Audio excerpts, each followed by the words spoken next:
Assalamualaikum warahmatullahi wabarakatuh. Alhamdulillahi rabbil alamin. Wa bihi nasta'inu ala umurid dunya waddin. Assalatu wassalamu ala asrafil anbiya'i wal mursalin wa ala alihi wa ashabihi ajma'in. Allahumma salli wa sallim wa barik ala sayyidina. Itulah Kak nyengung.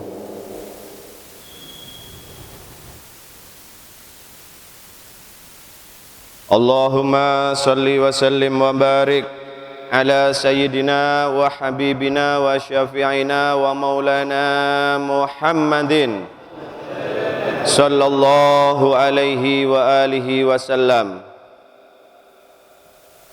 Allahumma inna nas'aluka ilman nafi'an wa rizqan thayyiban mubarakan wa amalan mutaqabbalan. Allahumma inna nas'aluka salamatan fid din wa afiyatan fil jasadi wa ziyadatan fil ilmi wa barakatan fil rizqi wa taubatan qablal maut wa rahmatan indal maut wa maghfiratan ba'dal maut. Allahumma hawwin alaina fi sakaratil maut wan najata minan nar wal afwa indal hisab. Allahumma inna nas'aluka al afwa wal afiyah wal mu'afatad daimah fid dini wad dunya wal akhirah. Ya amanal khaifin آمنا مما نخاف يا أمان الخائفين سلمنا مما نخاف يا أمان الخائفين نجنا مما نخاف. وصلى الله على سيدنا محمد وعلى آله وصحبه وسلم والحمد لله رب العالمين. Alhamdulillahirabbil alamin. Yang saya hormati para jamaah kajian Al-Qur'an Pondok Pesantren Darus Sholihin yang dirahmati oleh Allah. Patut kiranya pagi hari ini kita bersyukur kepada Allah atas segala limpahan nikmat dan segala karunia yang diberikan oleh Allah kepada kita, sehingga pagi hari ini kita masih diberikan kekuatan untuk melaksanakan istiqomah kita setiap Jumat pagi. Marilah karunia dan nikmat Allah ini kita syukuri dengan menghaturkan kalimat Alhamdulillahirabbil alamin ala kulli hal. Dan kita mohon kepada Allah agar memberikan kekuatan untuk menjaga istiqomah ini. Dan juga ayyuhal hadirun rahimakumullah, mari saudara-saudara kita, sahabat-sahabat kita, teman-teman jamaah kita yang mungkin pagi hari ini sedang dalam kondisi sakit, mudah-mudahan Allah segera memberikan kesembuhan. Yang pagi hari ini dalam keadaan kesusahan, dalam keadaan sumpek, mudah-mudahan Allah segera menghilangkan semua kesulitan-kesulitannya. Dan juga ayyuhal hadirun rahimakumullah, pada pagi hari ini kita haturkan sholawat dan salam kepada baginda Nabi Muhammad sallallahu alaihi wa alihi wasallam dengan menghaturkan kalimat Allahumma sholli ala sayyidina Muhammad wa ala ali sayyidina Muhammad. Para jamaah kajian Al-Qur'an yang dirahmati oleh Allah, pagi hari ini kita lanjutkan kembali, kita mempelajari ayat-ayat mulia, ayat-ayat Al-Quran di surat At-Taubah. Pagi hari ini satu surat yang akan kita pelajari bersama. Di dalam satu surat ini, di dalam satu ayat ini, yaitu ayat yang ke-34, terkandung pelajaran yang sangat penting bagi kita semuanya. Perlu kita pahami, perlu kita renungkan, sehingga ayat ke-34 di dalam surat At-Taubah ini bisa menjadi pelajaran bagi kita, sangat penting terutama bagi kaum yang beriman. A'udzubillahi minasyaitonirrajim. Bismillahirrahmanirrahim. Ya ayyuhalladzina amanu inna katsiran minal ahbari warruhbani la ya'kuluna amwalan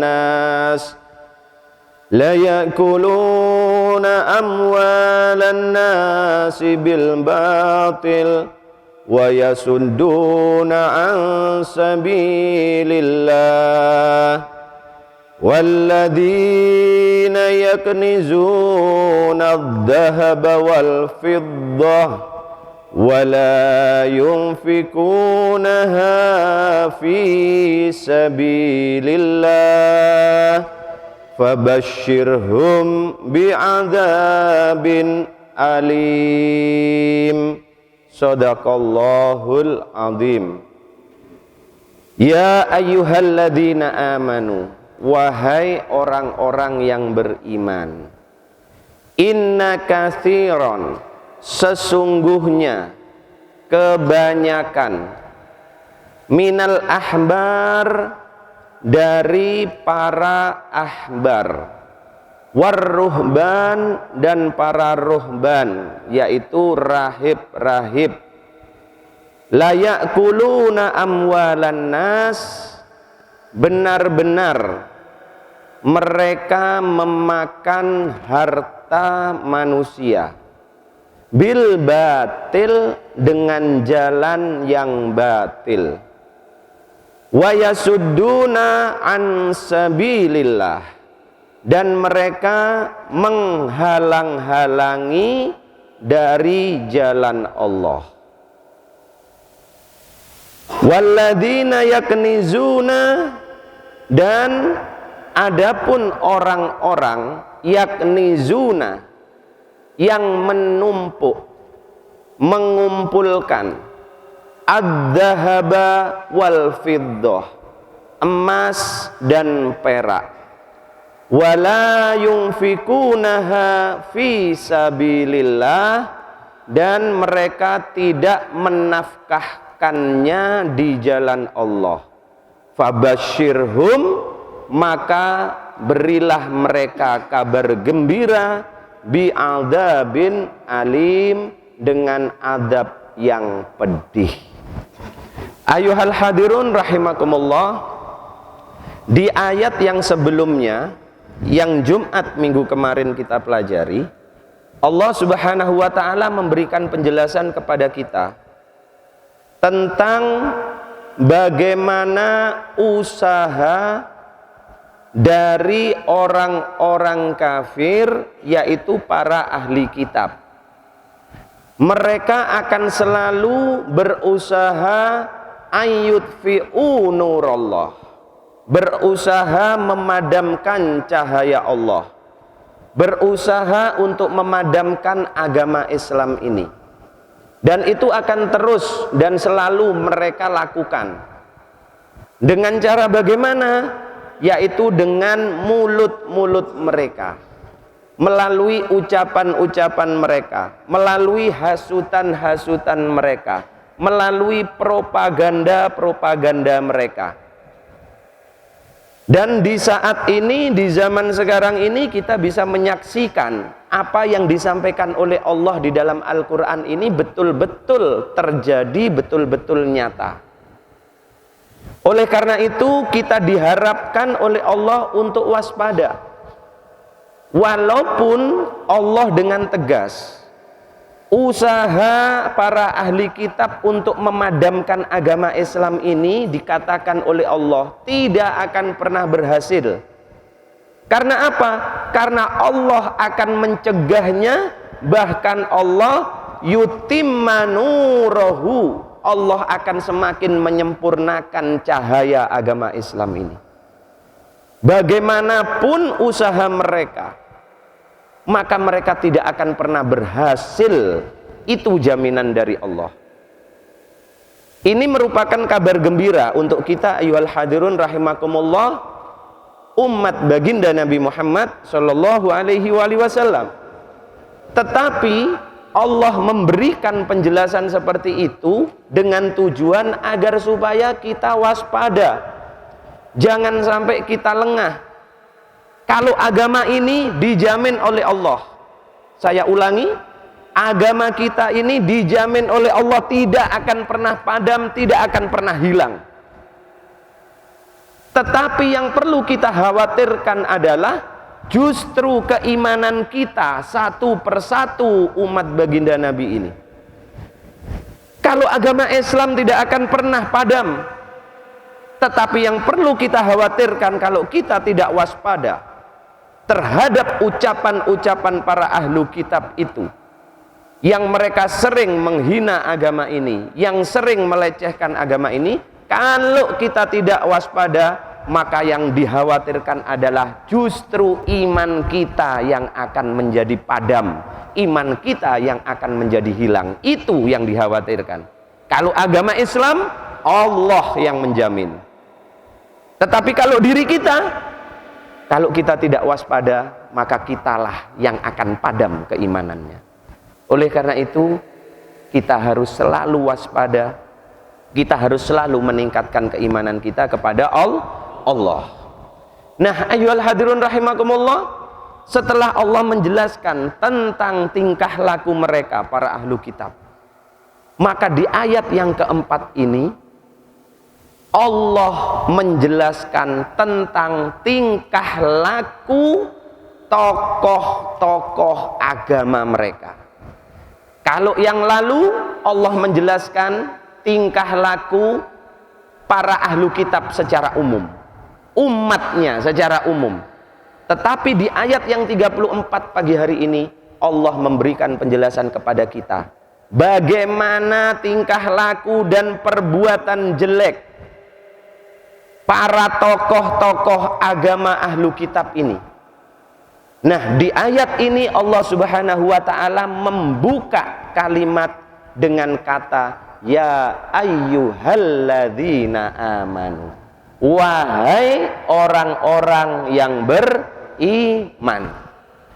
Para jamaah sekalian, biasanya kita temukan di dalam Al-Quran, kalau Allah itu membuka ayat dengan kalimat ya ayyuhalladzina amanu, biasanya setelah itu Allah melanjutkan dengan perintah-perintah. Wahai orang-orang yang beriman, ya ayyuhalladzina amanu kutiba alaikumussyam kama kutiba alal ladzina min qablikum la'allakum tattaqun. Wahai orang-orang yang beriman, diwajibkan atas kalian melaksanakan ibadah puasa. Perintah. Ya ayyuhalladzina amanu ittaqullaha haqqa tuqatih. Perintah juga. Ya ayyuhalladzina amanu qu anfusakum wa ahlikum naro. Perintah juga. Jadi biasanya kalau Allah membuka ayat dengan ya ayyuhalladzina amanu, maka setelah itu isinya adalah perintah. Baik perintah itu harus dilaksanakan maupun perintah itu berupa larangan, harus kita tinggalkan. Tetapi di ayat ini 34 ini, setelah Allah membuka dengan ya ayyuhalladzina amanu, di situ tidak ada perintah. Ini keanehan dari Al-Quran, keistimewaan dari Al-Quran. Setelah Allah mengatakan wahai orang-orang yang beriman, maka Allah memberikan kabar, Allah memberikan informasi tentang apa? Inna katsiran, sesungguhnya kebanyakan dari siapa? Minal ahbari, dari para ahbar. Ahbar itu adalah orang alimnya, ulamanya kaum Yahudi. Ahbar namanya, ya. Jadi ulamanya orang Yahudi itu, orang pinter-pinternya orang Yahudi itu dinamakan ahbar. Inna katsiran minal ahbar, sesungguhnya kebanyakan dari para ahbar itu warruhban, dan para ruhban, para rahib. Apa ruhban itu? Ruhban itu adalah ahli ibadahnya kaum Nasrani. Nah, jadi ini tolong dipahami. Ahbar adalah ulama-ulamanya kaum Yahudi. Ruhban adalah orang-orang ahli ibadahnya orang Nasrani. Bisa dipahami nggih? Jadi kalau ahbar itu orang alimnya kaum Yahudi, ruhban para ahli ibadahnya orang Nasrani. Dikatakan oleh Allah, inna katsiran, sesungguhnya kebanyakan dari para ahbar dan para ruhban ini bagaimana? La ya'kuluna amwalan nas bil batil. La ya'kuluna. Di situ ada lam. Lam dinamakan lam taukid. Bisa saja Allah menyampaikan ya'kuluna amwalan nas bil batil tanpa lam. Tetapi di sini Allah menambahkan huruf lam. La ya'kuluna amwalan nas bil batil. Artinya apa? Artinya Allah ingin menegaskan kepada kita, lam taukid itu artinya adalah sak temen-temene, sungguh-sungguh, benar-benar. Benar-benar apa? La ya'kuluna amwalan nas bil batil. Para ahbar, para ruhban itu kata Allah, sungguh mereka benar-benar memakan harta manusia dengan cara yang batil.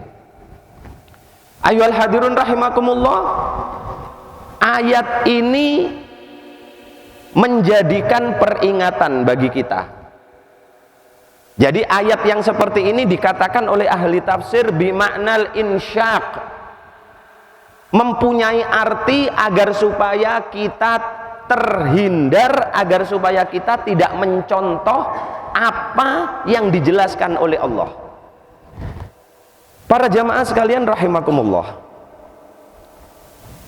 apa yang disampaikan oleh Allah, la ya'kuluna amwalan nas, dengan menggunakan fi'il mudhari, berarti yang dilakukan oleh para ahbar, para ruhban, para ahli ilmu, ulamanya orang Yahudi dan para ahli ibadahnya orang Nasrani itu dahulu terjadi, kemudian saat ini pun terjadi, dan besok pun juga terjadi. Artinya perbuatan yang dilakukan ini berkesinambungan, terus menerus. Nah, ayyuhal hadirun rahimakumullah, Allah menyampaikan inna katsiran, sesungguhnya kebanyakan itu mayoritas. Berarti tidak semua para ulamanya orang Yahudi, para ahli ibadahnya orang Nasrani itu melakukan perbuatan yang disampaikan oleh Allah.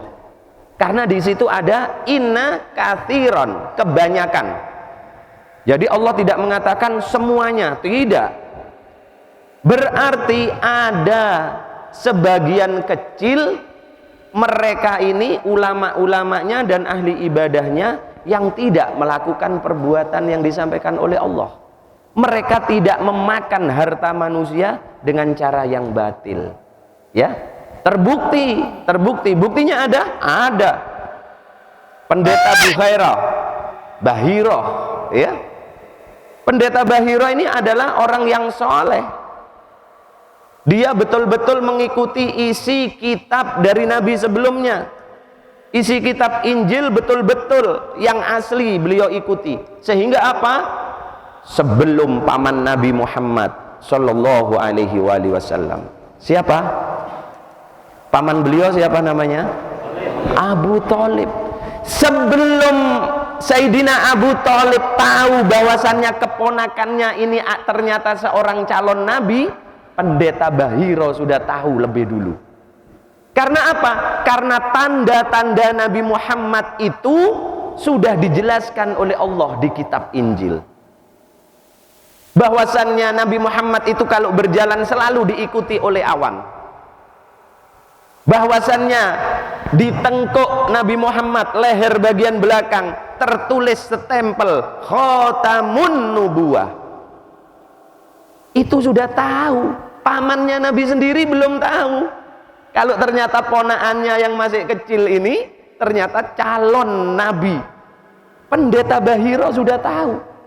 Sehingga saat itu Nabi dan pamannya yang akan berjalan ke Syam berdagang diperintahkan kembali oleh Bahiro. Jangan, balik kau Abu Thalib, bawa ponakanmu pulang lagi ke Mekah. Karena kalau sampai orang-orang Syam tahu ternyata keponakanmu ini adalah Nabi yang dijanjikan oleh Allah di kitab Injil dan ternyata bukan dari Bani Israel, maka keponakanmu ini pasti akan dibunuh oleh mereka. Tahu lebih dulu dan beriman. Banyak di dalam sejarah para pendeta-pendeta mereka, orang-orang alim mereka yang betul-betul mengikuti ajaran kitab yang asli, mereka beriman kepada baginda Nabi Muhammad. Nah, jadi Allah menyampaikan inna katsiron, kebanyakan. Jadi boten sedaya lho nggih, boten sedaya. Nah, yang menjadi persoalan apa? Perbuatan mereka yang sungguh sangat jelek. Apa itu? Para ulama-ulama Yahudi, ahli-ahli ibadah orang Nasrani itu layakuluna amwalan nas bil batil. Mereka itu suka memakan harta manusia, suka makan harta orang lain dengan cara yang batil. Dengan cara yang batil bagaimana? Yang pertama, mereka itu senang menggunakan ilmunya tetapi untuk tujuan menumpuk harta. Ini cara yang pertama.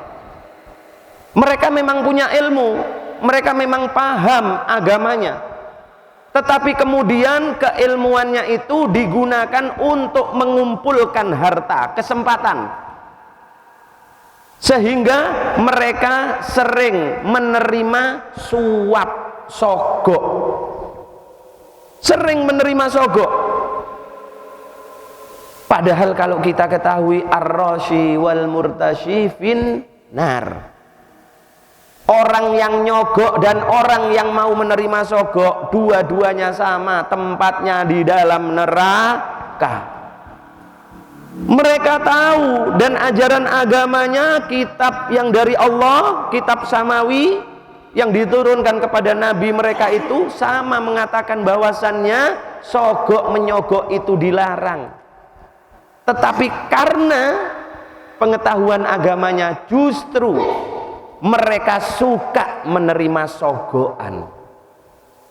Yang kedua, karena ilmunya justru mereka sering memutarbalikkan dalil, memutarbalikkan fakta, sehingga mereka itu, para jamaah sekalian, sering mengeluarkan fatwa berdasarkan pesanan.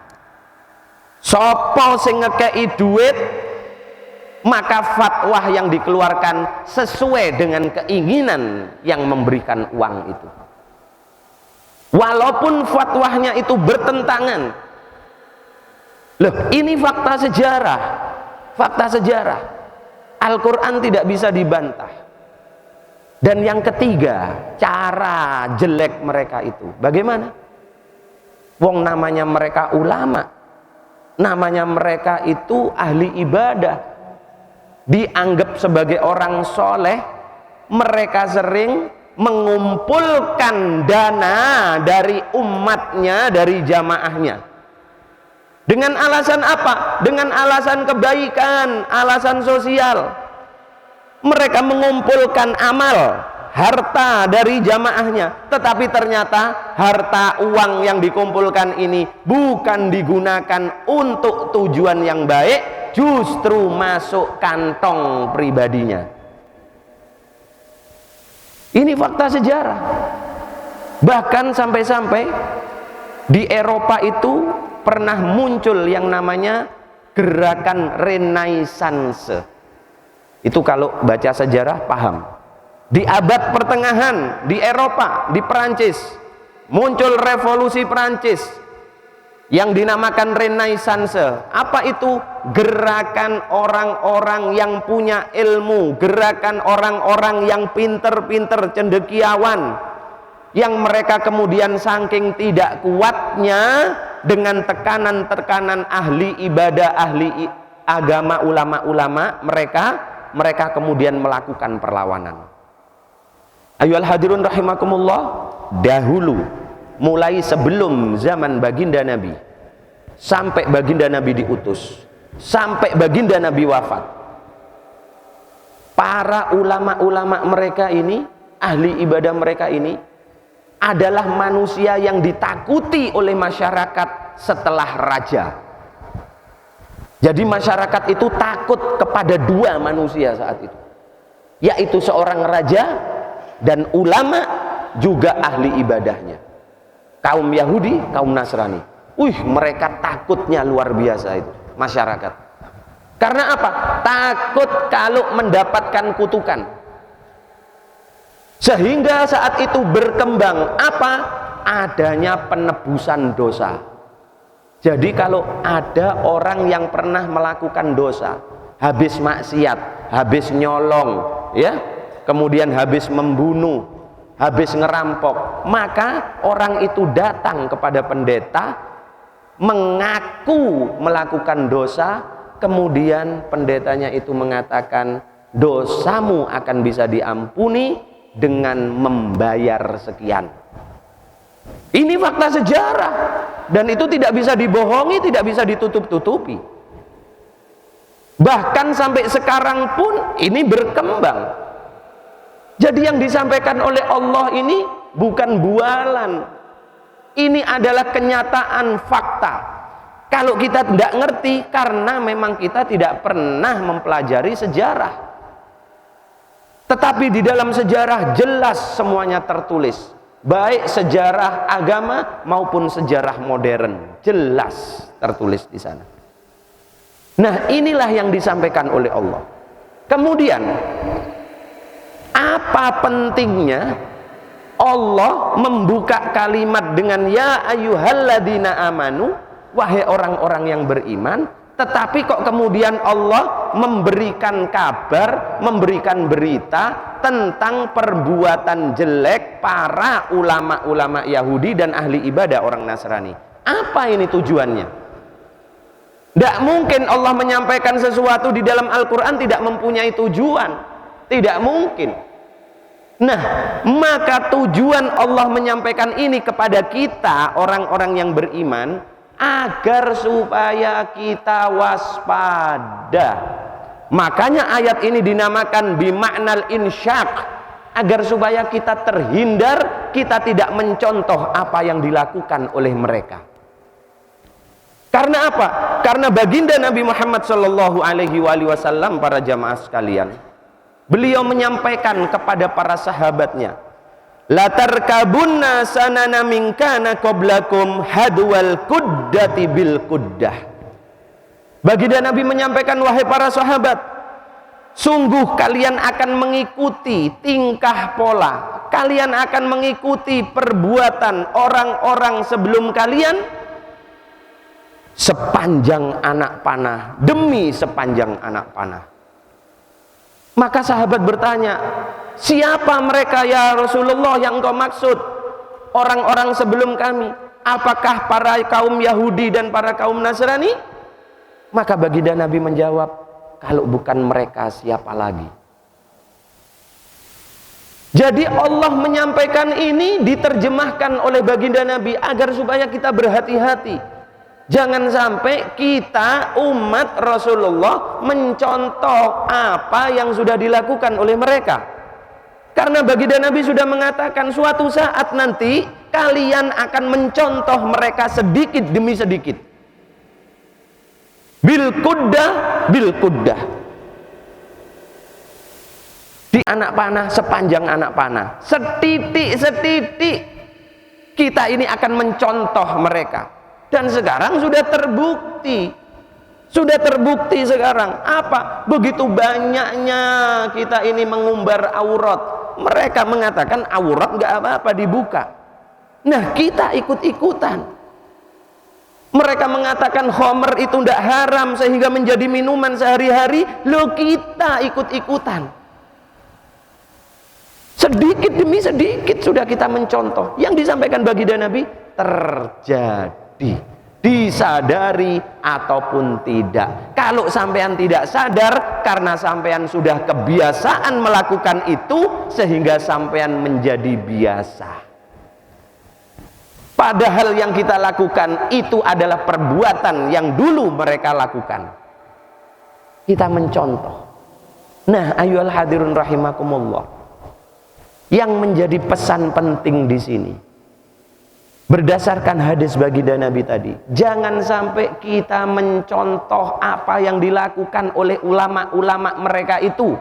Jangan sampai kita mencontoh apa yang dilakukan oleh orang-orang ahli ibadah mereka. Apa itu? Mereka suka makan harta umatnya, mereka suka makan harta jamaahnya dengan cara yang batil. Nah, coba kita lihat saat ini. Justru kejadian seperti ini sekarang sudah dicontoh oleh orang-orang yang beriman. Kita tidak bisa bohong, kita tidak bisa menutup mata. Betapa banyak orang yang kita anggap ulama, betapa banyak orang yang kita jadikan panutan, betapa banyak orang yang kita anggap orang baik, orang punya ilmu, orang soleh, tetapi justru dialah yang menipu umat. Kita tidak bisa bohong.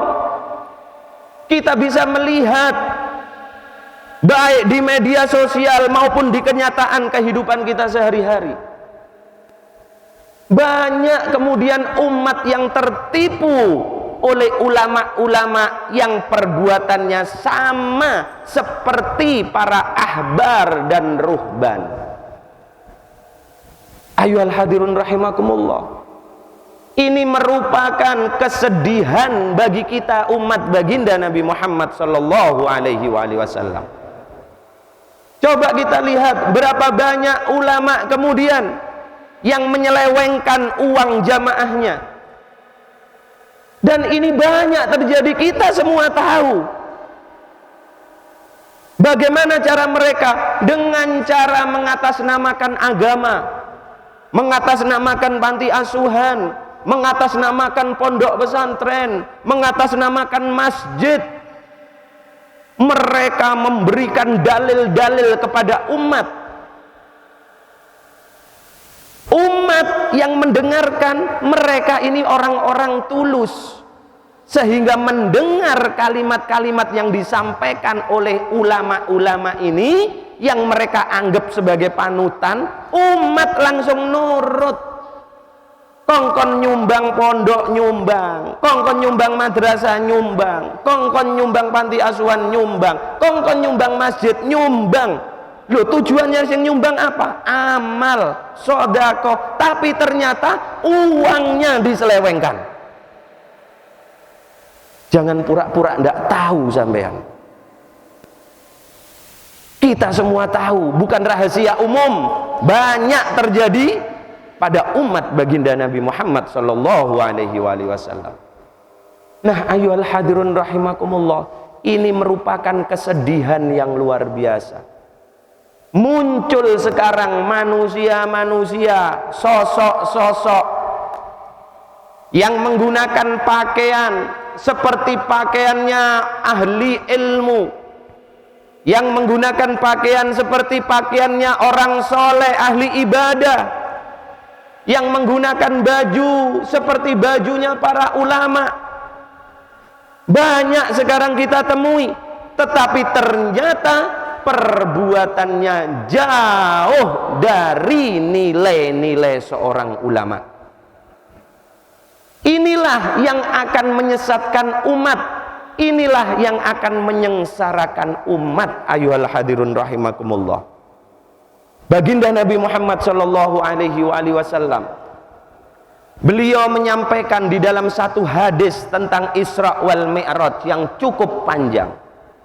Baginda Nabi menyampaikan, pada saat aku diisrakan oleh Allah, maka aku melihat ada sekelompok manusia, sekelompok orang yang lidahnya, mulutnya digunting oleh Allah menggunakan gunting-gunting dari neraka. Begitu mengerikan. Maka kemudian aku bertanya kepada Jibril, ya Jibril, haulaik, siapa mereka itu ya Jibril? Kenapa mulut mereka, lidah mereka digunting menggunakan gunting dari neraka?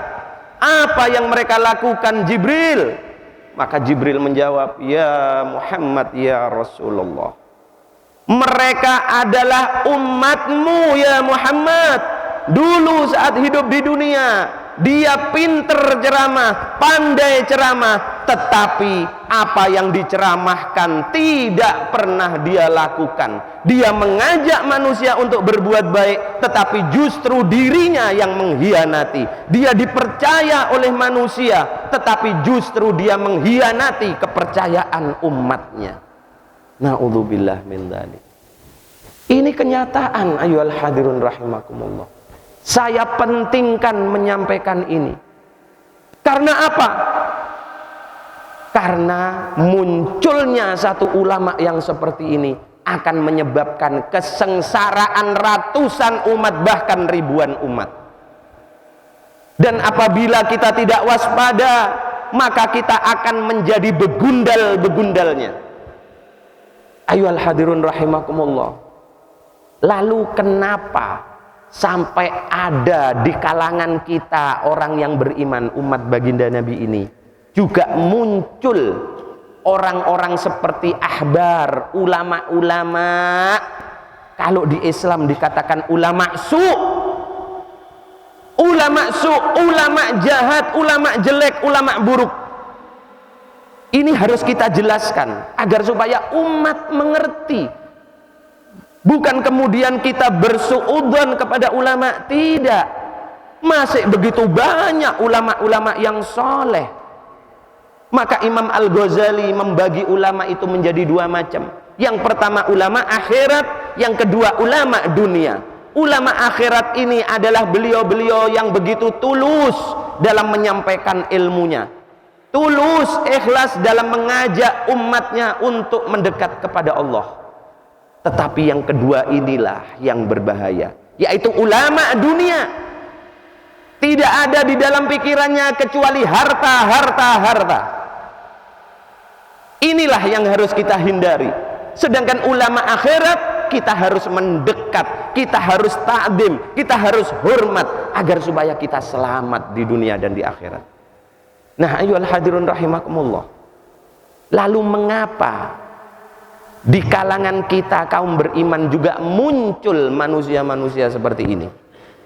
Maka Imam Al-Ghazali rahimahullah di dalam kitab Bidayatul Hidayah secara panjang lebar Imam Al-Ghazali mengulas sebab munculnya ulama-ulama su', ulama-ulama jahat, ulama-ulama jelek ini, sehingga kehadirannya bukan menjadi penerang bagi umat, justru akan semakin menyengsarakan umat.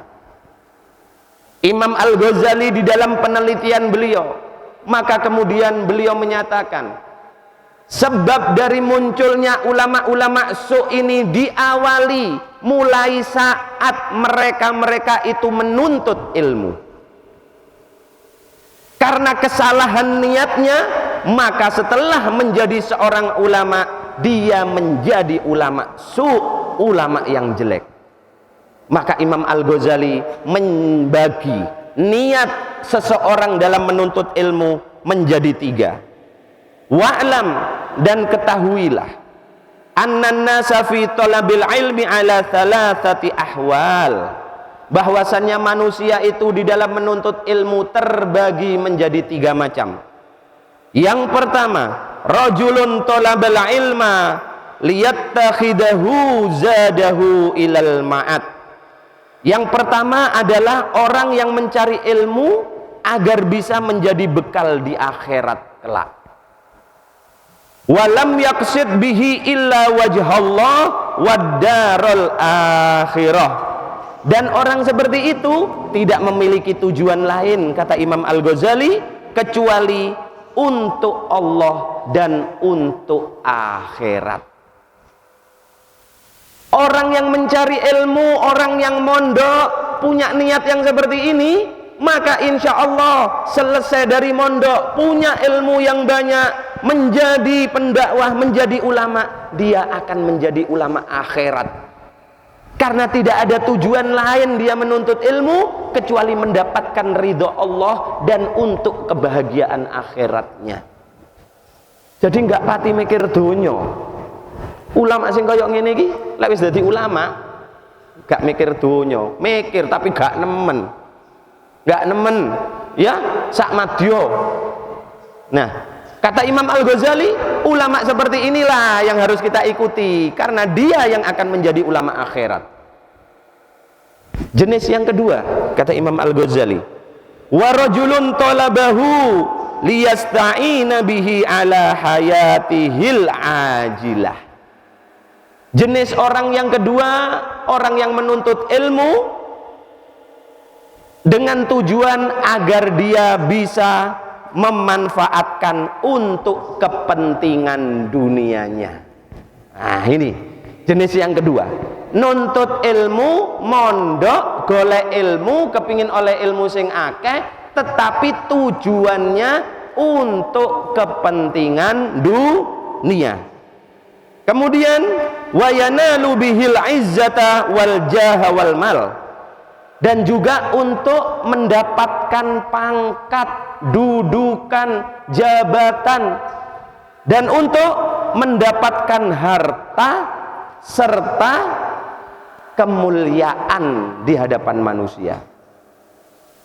Dari awal niat mondoknya, niat belajarnya wis gak tepat.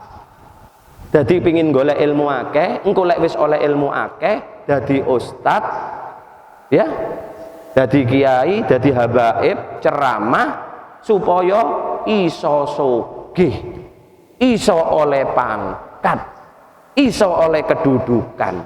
Niatnya tidak tepat sudah. Tetapi kata Imam Al-Ghazali, orang yang jenis yang kedua ini wa huwa alimum bidzalika. Tetapi orang itu kemudian sadar bahwasannya niatnya menuntut ilmu itu salah. Lah, orang yang seperti ini kata Imam Al-Ghazali masih bisa diharapkan taubatnya kalau ndak kedisian mati. Tapi masih bisa diharapkan taubatnya kata Imam Al-Ghazali. Tetapi beliau menyarankan agar supaya penuntut-penuntut ilmu, anak-anak yang mondok itu jangan sampai punya niat seperti ini. Kalau punya niat seperti ini, suatu saat sadar masih bisa bertobat. Tapi khawatir lek kedisian umur, ya, belum bertobat. Nah, ada jenis yang ketiga, ayyuhal hadirun rahimakumullah. Wa rajulun tsalitsun. Dan jenis manusia yang ketiga dalam niatnya menuntut ilmu apa? Istahwada alaihi syaitan. Dan orang yang ketiga ini adalah manusia yang dikuasai oleh syaitan. Subhanallah. Fattakhadha ilmahu dari'atan ila takatsuri bil mal. Orang yang jenis ketiga ini menjadikan ilmunya sebagai alat untuk menumpuk harta. Pinter, justru pintere digunakno gawe numpuk donya. Wattafahuri bil jah watta'azzuzi bikasratil atba'. Dan untuk menyombongkan diri dengan pangkatnya, kedudukannya, dan mengistimewakan dirinya karena banyaknya murid, karena banyaknya santri. Ya Allah, jelas ini Imam Al-Ghazali.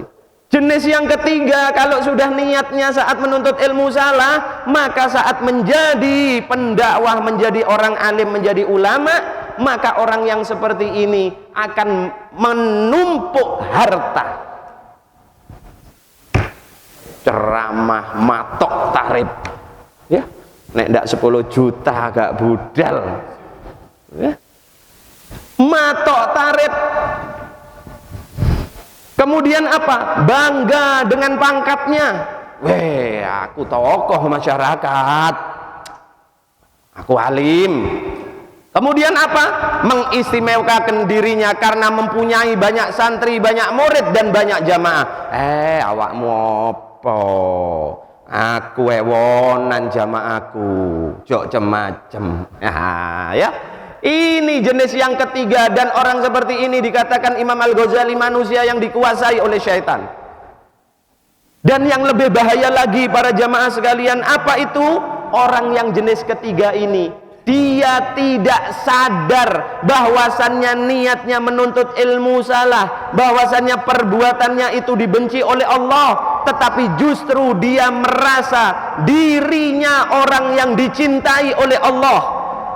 Justru dia merasa dirinya orang yang dekat dengan Allah, orang yang mulia di sisi Allah.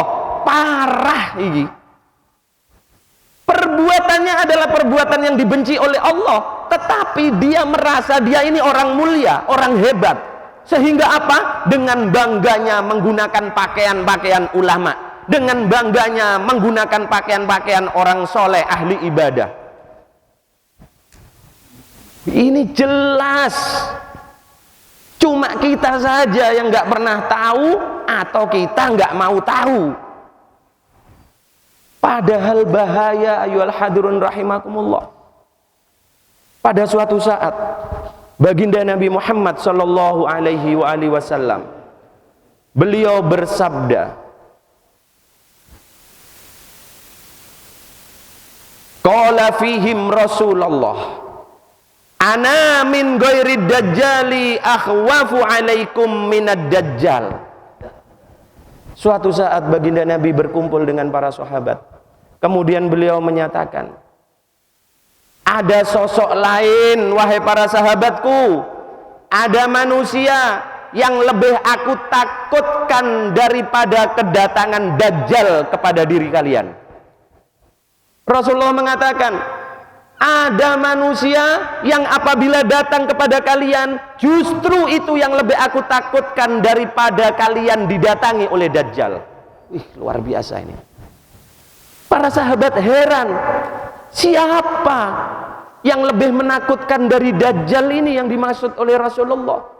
Padahal Dajjal iki wis medeni. Nggih napa mboten? Delok rupane tok ae wis wedi ya Pak Dewi. Tetapi ternyata ada jenis manusia dari golongan manusia yang lebih dikhawatirkan oleh Rasulullah, lebih ditakutkan oleh Rasulullah. Maka kemudian maka para sahabat bertanya, wa ma huwa ya Rasulullah? Siapa dia ya Rasulullah yang lebih engkau takutkan daripada Dajjal?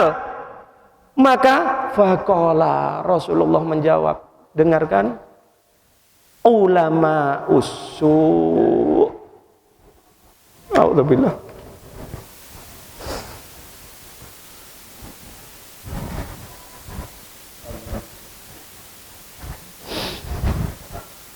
Yang lebih ditakutkan oleh Rasulullah daripada Dajjal adalah ulama su, ulama yang jelek, ulama yang buruk.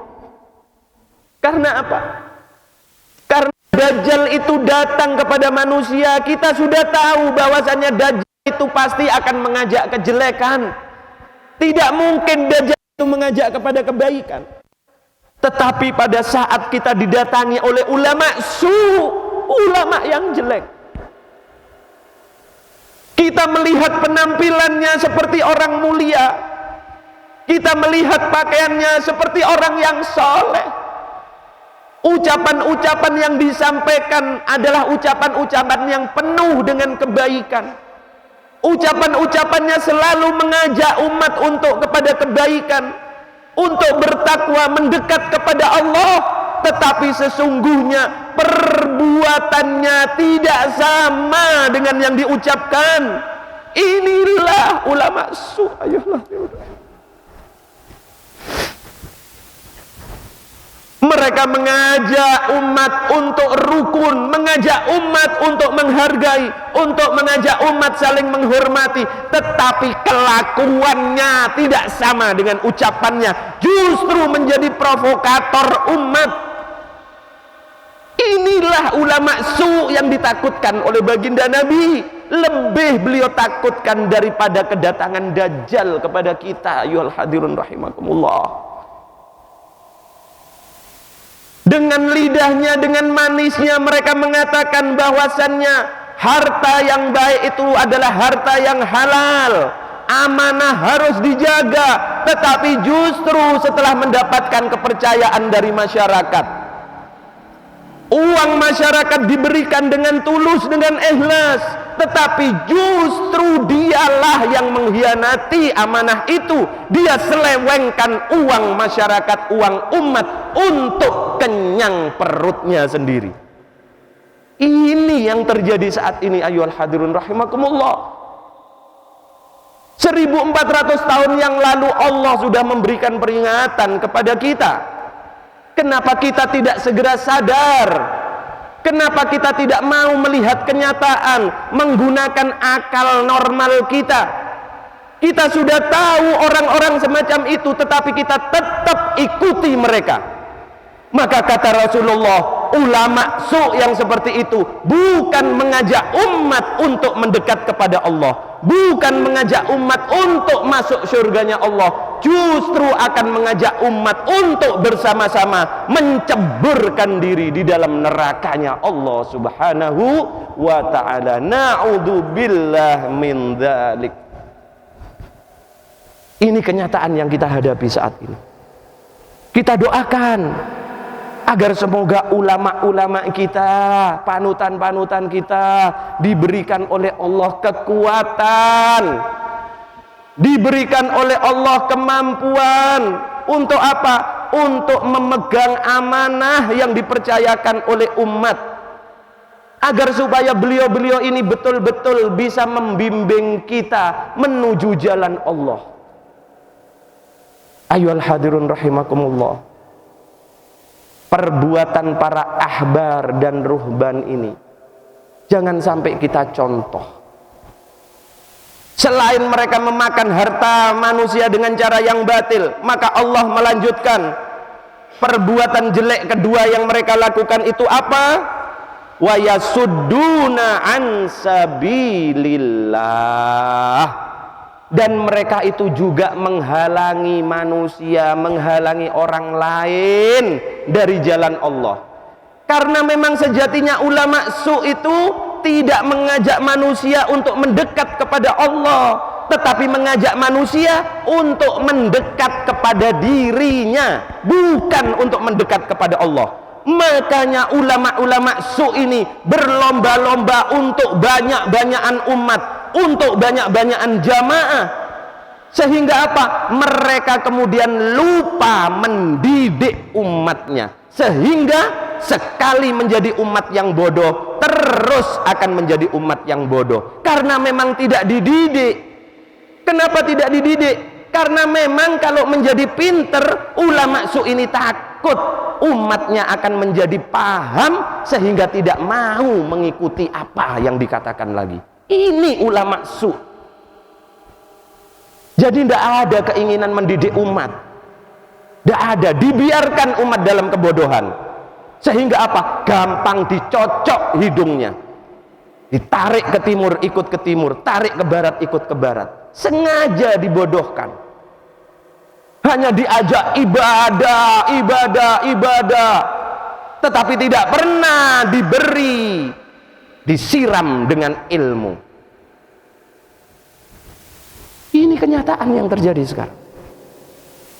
Umat bukan diajak untuk mendekat kepada Allah, tetapi diajak mendekat kepada dirinya. Sehingga kita sering lihat, mohon maaf ya, mohon maaf, saya sampai tidak habis pikir itu. Ada manusia yang senang kalau manusia yang lain salaman pada dirinya sambil ngesot. Subhanallah. Baginda Nabi saja mengatakan, kalau seandainya aku diperbolehkan oleh Allah untuk memerintahkan manusia bersujud kepada manusia yang lain, pasti akan aku perintahkan seorang istri bersujud kepada suaminya. Tapi lantaran baginda Nabi tidak diizinkan oleh Allah memerintahkan manusia bersujud kepada manusia. Ini ada orang-orang yang punya ilmu, yang berdakwah, yang sudah memegang titel pemuka agama, begitu bangganya saat orang lain salaman sama dirinya sambil ngesot. Na'udzubillah min dzalik. Dia mencerminkan dirinya sebagai pewaris Nabi. Al ulama warasatul anbiya, mengatakan dirinya pewaris Nabi, tetapi tingkah lakunya jauh dari ajaran baginda Nabi Muhammad sallallahu alaihi wasallam. Saya tidak habis pikir. Inilah yang disampaikan Allah, yang disampaikan oleh baginda Nabi. Saat ini bisa kita saksikan dengan nyata, ayyuhal hadirun rahimakumullah. Hebat sekali ada manusia yang begitu senangnya kalau orang lain salaman sambil ngesot kepada dirinya. La haula wala quwata illa billah. Baginda Nabi kita tidak pernah mengajarkan seperti itu. Beliau orang yang tawadhu, jangankan kepada orang yang lebih tua, jangankan kepada orang yang usianya sama, kepada anak kecil saja beliau sangat tawadhu. Jangankan kepada pejabat, jangankan kepada orang-orang kaya, kepada fakir miskin, justru Nabi kita ini sangat tawadhu, sangat kasih sayang. Sampai ana sering menyaksikan orang pemuka agama ini salaman sama orang lain, ya Allah, pandangannya mengarahkan mata kepada orang yang lain. Ini tangan salaman, tapi matanya ke arah sana. La haula wala quwata. Ini yang diikuti oleh umat. Dialah yang dikatakan oleh Rasulullah akan membawa umat menuju neraka, bukan menuju surganya Allah. Bagaimana mungkin dia akan kasih sayang kepada umatnya kalau dia tidak bisa menghormati dan menghargai umatnya? Ayyuhal hadirun rahimakumullah. Bagaimana mungkin sampean akan mengajak keluarga sampean, istri sampean, anak sampean untuk bersama-sama di surganya Allah kalau di dalam hati sampean, di dalam diri sampean tidak ada sedikit pun rasa cinta kepada istri dan anak-anak sampean? Bagaimana sampean akan bisa mengajak umat sampean untuk masuk bersama-sama berkumpul di surganya Allah kalau di dalam hati sampean tidak ada sedikit pun rasa cinta kepada umat sampean? Tidak mungkin. Nah ini, ayo kita segera sadar agar supaya kita selamat. Kita ikuti ulama-ulama yang betul-betul ikhlas, tulus dalam mendidik umat. Jangan kita terbuai kalimat-kalimat indah, jangan terbuai penampilan yang menyerupakan dirinya sebagai orang ahli ilmu, tapi ternyata naudzubillah perbuatannya sungguh sangat busuk, bahkan lebih ditakutkan oleh baginda Nabi dibandingkan Dajjal laknatullah. Kita mohon kepada Allah, ayyuhal hadirun rahimakumullah, semoga kita diberikan keselamatan oleh Allah. Kita doakan ulama-ulama kita diberikan oleh Allah kekuatan, diberikan panjang umur, agar supaya beliau-beliau itu terus bisa mendampingi kita, terus bisa mendidik kita, sehingga besok kita akan bisa berkumpul bersama beliau di surganya Allah. Amin ya rabbal alamin. Mohon maaf apabila keterangannya ini keras, tidak ada maksud apapun, tetapi semata-mata untuk mendidik panjenengan. Kalau panjenengan tidak saya didik, maka mungkin seterusnya panjenengan tidak akan mengerti. Dengan keterangan seperti ini panjenengan bisa menilai sekarang siapa yang termasuk ulama usuk, ulama dunia, dan siapa yang termasuk ulama akhirat Ikuti beliau-beliau yang menjadi ulama akhirat, tinggalkan beliau-beliau yang menjadi ulama dunia, tapi dengan tanpa menghina, tanpa melah, gitu ya. Baik, satu ayat ini saya cukupkan sekian, masih setengah.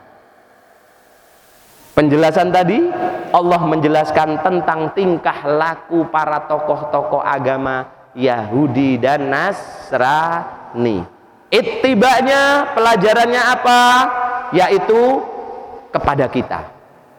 Nah, di ayat lanjutan ayat yang selanjutnya Allah Subhanahu wa taala kemudian menyampaikan, walladzina yaknizuna ad-dhahaba wal fiddah wa la yunfikunaha fi sabilillah fabasyirhum bi'adzabin alim. Nah, soal ini akan saya jelaskan insyaallah Jumat yang akan datang, karena juga akan panjang penjelasannya, insyaallah nyambung dengan ayat yang ke-35. Baik, mudah-mudahan yang kita pelajari pagi hari ini betul-betul bisa memberikan manfaat untuk kita. Ayyuhal hadirun rahimakumullah. Mudah-mudahan Allah selalu membimbing kita. Mudah-mudahan Allah memberikan kekuatan keimanan kepada kita. Sedikit-sedikit kita tingkatkan ketakwaan kita kepada Allah, sehingga pada akhirnya mudah-mudahan kita mohon kepada Allah kita bisa berkumpul besok bersama-sama menikmati kenikmatan yang diberikan oleh Allah di dalam surganya Allah. Amin ya rabbal alamin. Wallahu a'lam bissawab. A'udzu billahi minasyaitonir rajim. Walillahil asmaul husna fad'uuhu biha. Wa qala an-nabiy sallallahu alaihi wa alihi